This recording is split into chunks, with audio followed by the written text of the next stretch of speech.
अस्सलाम वालेकुम दोस्तों। कोहिनूर हीरा जो कि पिछले कई हज़ार सालों से ब्रिटिश के कब्ज़े में है और माना जाता है कि ये बड़े सगीर से दरियाफ़्त किया गया था और अंग्रेज़ इसे अपने साथ चुरा कर ले गए थे। क्या सच में वो इसे हमसे चुरा कर लेके गए थे या ये उनकी ही मलकियत है और इसे कब दरियाफ़्त किया गया? आइए जानते हैं इन सारे सवालों के जवाब इस वीडियो में। वीडियो आखिर तक ज़रूर देखिएगा। तो चलिए स्टार्ट करते हैं।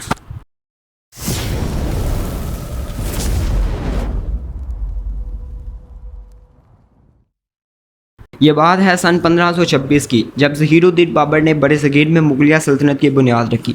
ज़हीरुद्दीन बाबर मुगलिया सल्तनत के पहले हुक्मरान थे और इनके बाद इनके बेटों ने मुगलिया सल्तनत को संभाला, जैसा कि हुमायूं, अकबर, जहांगीर, शाहजहां, औरंगज़ेब। औरंगज़ेब के बाद मुगलिया सल्तनत कमज़ोर होती गई। औरंगज़ेब के बेटों में नाइतफाक़ी की वजह से मुगलिया सल्तनत आस्ता आस्ता टूटती गई।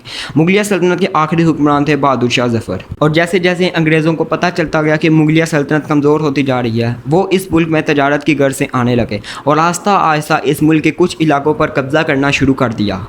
आखिरकार 1857 में अंग्रेज़ों और मुग़लों के दरमियान एक बहुत बड़ी जंग आज़ादी लड़ी गई, जिसमें मुग़लों को शिकस्त हुई और अंग्रेज़ इस मुल्क पर काबिज़ हो गए।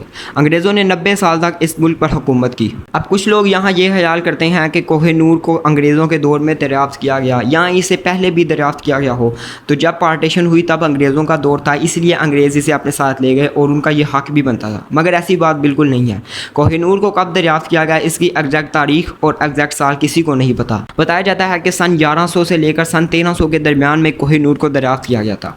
और इसे दरियाफ़्त कहाँ किया गया था? इंडिया के शहर आंध्र प्रदेश में एक ज़िला है कृष्णा ज़िला, वहाँ पर एक कान है जिसका नाम है कोल्लर कान, वहाँ पर इसे दरियाफ़्त किया गया था, जो कि 18वीं सदी तक सबसे ज़्यादा जेमस्टोन्स यानी कि जिसे डायमंड माइन भी कहा जाता था, जब तक कि 1725 में ब्राज़ील में एक और डायमंड माइन दरियाफ़्त नहीं की गई। कोहिनूर को कई साल पहले दरियाफ़्त कर लिया गया था, मगर इसको सबसे पहले मेंशन किया गया था सन 1526 में।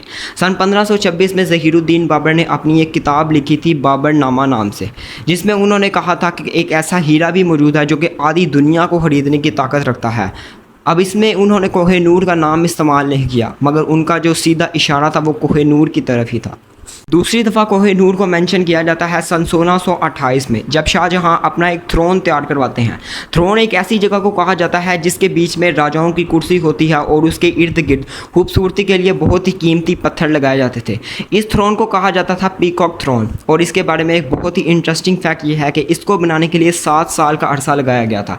इंडिया में जो ताजमहल है उसको बनाने के लिए जितना खर्चा लगाया गया उससे 4 गुना महंगा था ये पीकॉक थ्रोन। इस पीकॉक थ्रोन को बनाने के लिए बहुत से कीमती पत्थरों का इस्तेमाल किया गया, जिनमें से 2 बहुत ही ज़्यादा कीमती पत्थर थे, जिनमें से एक था कोहिनूर और दूसरा था रेड टिमर रूबी। इस बात से साफ जाहिर होता है कि कोहिनूर पहले मुग़लों के पास में भी मौजूद था, मगर मुग़ल ज़्यादातर रेड टिमर रूबी को पसंद करते थे। अब सवाल ये आता है कि जो मुग़ल हैं वो रेड टिमर रूबी को इतना प्रेफर क्यों करते थे, जबकि कोहिनूर को इतना वैल्यूएबल क्यों नहीं मानते थे? कुछ लोग इसका जवाब ये देते हैं कि जो मुग़ल हैं वो डार्क और चमकीले पत्थरों को ज़्यादा पसंद करते थे, जैसा कि रेड टिमर रूबी। इसी वजह से वो इसको ज़्यादा वैल्यूएबल और कोहिनूर को कम वैल्यूएबल मानते थे। कुछ लोग इसका जवाब ये देते हैं कि कोहिनूर उस वक़्त में उसका नाम अभी तक कोहिनूर रखा ही नहीं गया था, वो सिर्फ एक आम डायमंड था, जिसकी वजह से मुग़ल रेड टिमर रूबी को ज़्यादा प्रेफरेबल मानते थे। बात करते हैं कि इसका नाम कोहिनूर किस तरह से रखा गया। ये बात है सन 1739 की, जब मुगलिया दौरे हुकूमत में दिल्ली सबसे पॉपुलेटेड एरिया था। इसकी आबादी तकरीबन 2 मिलियन थी, जो कि उस वक़्त में लंदन और पेरिस को मिलाकर भी नहीं बनती थी। पर्शिया के राजा नादिर शाह ने दिल्ली पर हमला किया और वो खुद यहाँ आए और शाहजहाँ के पीकॉक थ्रोन से कोहिनूर और रेड टिमर रूबी को उतार कर ले गए। लेकिन जब वो कोहिनूर को अपने साथ लेकर गए तो उन्हें मालूम नहीं था कि वो कोहिनूर को लेकर जा रहे हैं। असल में वो कोहिनूर हासिल करने ही आए थे, पर उन्होंने कोहिनूर को कभी देखा नहीं था। नादिर शाह यहाँ से अपने साथ कोहिनूर और रेड टिमर रूबी के अलावा इतना सामान लेकर गए कि उसे दिल्ली से पर्शिया ले जाने के लिए 700 हाथी, 4000 ऊँट और 12000 घोड़े लगे थे। लेकिन जब वो पर्शिया पहुँचे तो उन्हें मालूम हुआ कि उनके सामान में कोहिनूर भी मौजूद है। सामान की तलाशी लेते हुए कोहिनूर उनके हाथ से नीचे गिरा और उसकी तेज़ शुआएँ उनकी आंखों में पड़ी और उनकी ज़बान से एक ही नाम निकला, कोहिनूर। कोहिनूर फ़ारसी का लफ्ज़ है जिसका मतलब है माउंटेन्स ऑफ लाइट, यानी कि रोशनी का पहाड़। तभी से इसका नाम कोहिनूर पड़ गया। तो अब तक हमने देखा कि किस तरह से कोहिनूर का हीरा मुग़लों से छीनकर पर्शिया के राजा नादिर शाह के पास आ गया। अब हम देखेंगे कि किस तरह से ये ब्रिटिश के पास पहुंचा। तो ये बात है 1747 की, जब पर्शिया के राजा नादिर शाह का एक आदमी उनका कत्ल कर देता है और अहमद शाह दुर्रानी जो कि न्यू अफ़गान एम्पायर के फाउंडर बन जाते हैं और इस कोहिनूर के हीरे के मालिक भी बन जाते हैं। अहमद शाह दुर्रानी के बाद ये हीरा उनके बेटे तैमूर शाह दुर्रानी के पास आता है और तैमूर शाह के बाद उनके 3 बेटे महमूद शाह, ज़मान शाह और शुजा शाह इस हीरे के हसूल के लिए आपस में लड़ने लगते हैं। यहाँ तक बताया जाता है कि महमूद शाह ने ज़मान शाह को इस हीरे के हसूल के लिए कत्ल कर दिया और उसके बाद वो शुजा शाह के पीछे पड़ गए और शुजा शाह इस हीरे को लेकर लाहौर भाग गए। साल 1809 में शुजा शाह दुर्रानी इस हीरे को लेकर लाहौर जाते हैं और लाहौर में वो राजा रंजीत सिंह से रिफ्यूज मांगते हैं। राजा रंजीत सिंह जो कि सिख अंपायर के फाउंडर थे और उन्हें लाइन ऑफ लाहौर यानी कि शेर पंजाब भी कहा जाता है। उन्हें शेर पंजाब क्यों कहा जाता है इसकी बात हम आगे चलकर करते हैं। राजा रंजीत सिंह शुजा शाह दुर्रानी को पनाह देने के लिए उनसे वो कोहिनूर का हीरा डिमांड करते हैं और शुजा शाह दुर्रानी उनको वो हीरा दे देते हैं। इस तरह से सन 1813 में कोहिनूर का हीरा सिखों के पास पहुंच जाता है।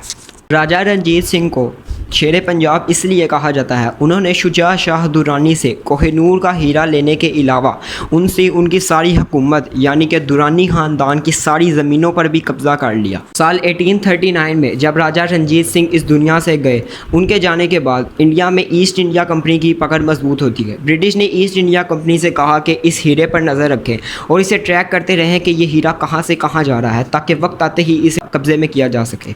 ब्रिटिश ने राजा रंजीत सिंह की मां रानी जिंदल और उनके छोटे भाई प्रिंस दलीप सिंह दोनों को अपने कब्ज़े में ले लिया। प्रिंस दलीप सिंह से ज़बरदस्ती ट्रीटी ऑफ लाहौर पर साइन करवाया, जिस पर साफ साफ लिखा था कि वो अब कोहिनूर को ब्रिटिश को हैंड ओवर करेंगे और इस तरह से ये कोहिनूर का हीरा ब्रिटिश के पास पहुंचा और आज तक ये ब्रिटिश के पास ही मौजूद है। बताया जाता है कि सन 1851 में जब लंदन में हाइड पार्क में एक एग्जीबिशन कराया गया जिसमें पब्लिक को इतने करीब से कोहिनूर का हीरा देखने का चांस मिला और पब्लिक इस कोहिनूर के हीरे को देखकर हैरान रह गई कि इस छोटी सी चीज़ के लिए लोगों ने एक दूसरे को कत्ल कर दिया। लोग इस कोहिनूर के हीरे को देखकर परेशान थे कि इस छोटी सी चीज़ के लिए कितनी जंगें लड़ी गई और कितने लोगों ने अपनी जान गंवाई। आखिरकार ब्रिटिश के राजा ये फैसला करते हैं कि वो इस हीरे की कटिंग और पॉलिशिंग करवाएंगे। सन 1852 में इस हीरे की कटिंग और पॉलिशिंग करवाई जाती है। इसका वज़न पहले 186 कैरेट था और कटिंग और पॉलिशिंग के बाद इसका वज़न 105 कैरेट्स हो जाता है।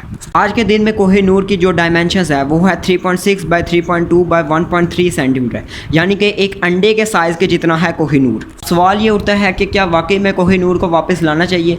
पहली बात तो ये है कि ब्रिटिश इस पर अपना कब्जा जमाए बैठ गया और वो इसको वापस देने को बिल्कुल भी राज़ी नहीं। और दूसरी बात तो ये कि अगर इसको वापस लाया जाता है तो इसे किस कंट्री को दिया जाए। पाकिस्तान, इंडिया, बांग्लादेश, अफ़गानिस्तान, यहाँ तक कि ईरान भी इस पर अपनी मलकियत का दावा करता है। इसका जवाब आप नीचे कमेंट सेक्शन में लाजमी दीजिएगा। आज के लिए इतना ही दोस्तों। वीडियो इन्फॉर्मेटिव लगी हो तो लाइक लाजमी कीजिएगा और हमारे चैनल को सब्सक्राइब भी लाजमी कीजिएगा। मिलते हैं एक नई वीडियो के साथ। अल्लाह हाफिज़।